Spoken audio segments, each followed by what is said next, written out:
Have you booked a cruise on Allure of the Seas and trying to decide what specialty dining to do?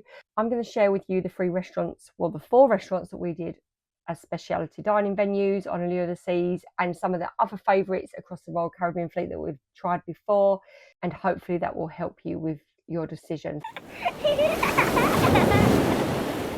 My name's Sarah, and we're here to help families with kids and without, now that our kids have grown up and not cruising with us as much, get the best out of their cruise by sharing our experiences. We booked a 3-night dining plan on Allure of the Seas, and you can book an unlimited dining plan or you can book the 3-night. And we went for the 3-night thinking we're going to do 4, the 4th being Playmakers, because it's just such a cheap restaurant. I didn't want to use one of our credits for that. And you know what?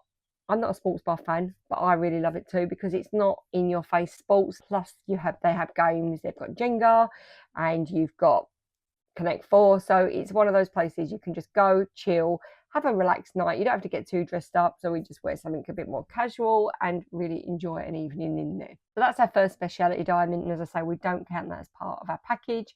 The second one we did was 150 Central Park. And this is on the Central Park area where you've got a lot of your specialty dining venues. And that is phenomenal. That is, I'd say, one that everybody should try once because it's an upscale American theme, I think, but it's got a French twist, I think, when you look at the design and the decor. A steak, fish, lobster, you've got tenderloin of beef, lamb Wellington, you want it all. I can honestly say that we could go back twice in 1 week because we could do them all, but we like to move about and try different places. But yeah, I definitely recommend 150 Central Park. The service is great. It's got a bit of a chilled, relaxed atmosphere. The last time we went in there on Allure, it wasn't that busy. The time before on Oasis of the Seas, it was mega busy, but it always feels quite chilled in there. So I definitely recommend that. Now, you have got Chops Grill next door, which is a steak restaurant. The steak is as good as Chops Grill, I'd say. We've never really had the best experience with Chops Grill, not because the food's not been delicious, because it's always been delicious, but I think we've always caught it on a mega busy time. The last time we went on Oasis of the Seas, the poor waiter was running everywhere. So you don't relax, do you, when you're looking at this poor bloke run off his feet. But yeah, the food in there also is great. We didn't do it this time, but I feel like 150 Central Parks has a bit more of an edge on it because I don't know, it's just got a nicer feel to it. The next one we did was the Mason Jar. So this is the themed, I don't know, Louisiana style restaurant, and it's up on the sports deck. It's got a little veranda around it. It's gorgeous. It has country music playing.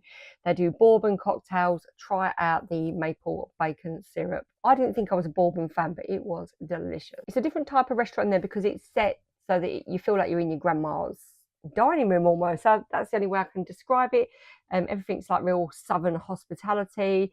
There's lots of fried food. Now, I'm gluten-free, so there was a lot of stuff I couldn't have. Now, I was able to have beef brisket, and you could have it with mash, sides. It was delicious. So you can get coleslaw, sweet potato fries, Cajun fries, and it was huge. The portions were massive, but the desserts were amazing. I had ice cream for my dessert, but Chris had this, I can't remember what it was. It was all built up. It's in the bit, you can see it here, and it was delicious. They do apple pies, cinnamon buns. It all just looks delicious. Being gluten-free, I was limited in there, but I was also really glad I went because I loved everything about it. It's one of those restaurants where you go and you accept that being gluten-free, there's not much choice and you're happy with that. I had the option of some bread that was gluten-free and it was delicious. It was like a sweet bread, almost like it could have been a dessert with ice cream. It was delicious. So I'd recommend that, and I would use that as one of my choices. So the third one we did was the Samba Grill, and I really don't know what I expected, and there was nothing wrong with it, but it was in the solarium.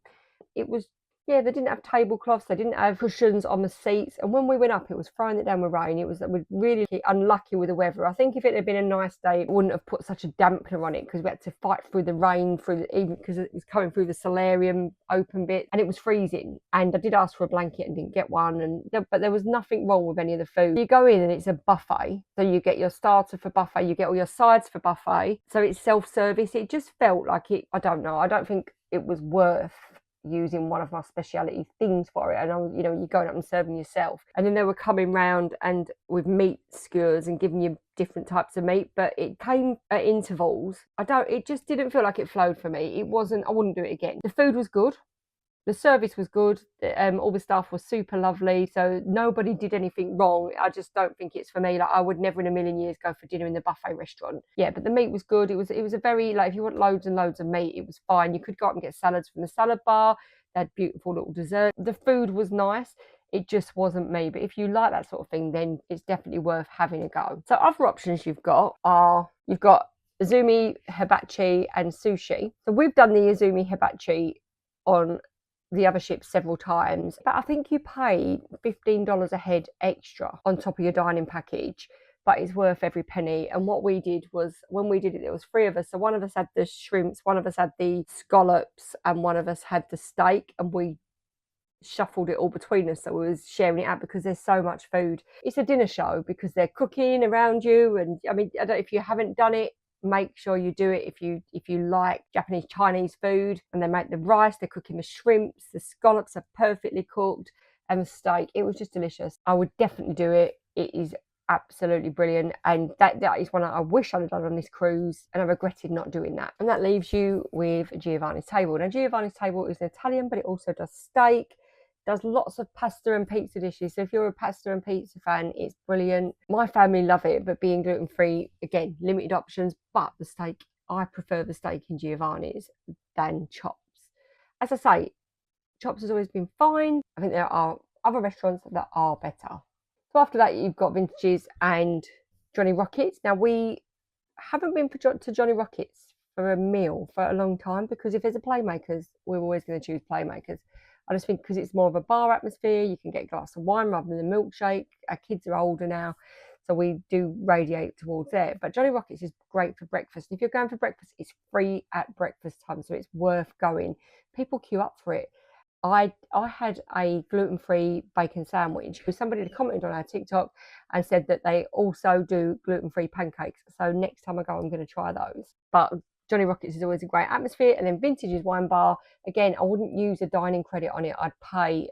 We went in, not this cruise, but the cruise before, and had some tapas in the afternoon. Was all really, really good. But if you're going to do that, then just, if you're going to do it for a pre-dinner tapas, or whether you're just going to have a chilled out night and a bottle of wine and just have a bit of tapas, but pay for that rather than using a speciality dining credit. Unless, when you look, you get an allowance of so much. And when you work out what you'd spend, it would cost you a lot more to go to, say, the Mason Jar, even if, you know, the Samba Grill, if that's your thing, or 150 Central Park. So you've got lots and lots of options on there for dining. Obviously, you don't have to do any specialty dining. The restaurants are great. There's lots of choice in the restaurants. The menus are varied every night, but we like to do at least 3 or 4 nights because it breaks it up. I like to feel like I'm going somewhere different every night rather than just going and sitting at the same table in the same dining room every night. Now, some people I know just love that and that really suits them, but for us, I like that variety of going to different venues. So any questions, do ask. Also, if you're going on a cruise on Allure of the Seas, you've got a full tour of the ship so that you can see what it's like actually on a sea day. So I videoed it when it was a little bit busier, so people can see that even though there's people about, it really isn't a crowded ship, and that's what we really loved about it. Thank you for watching, and happy cruising.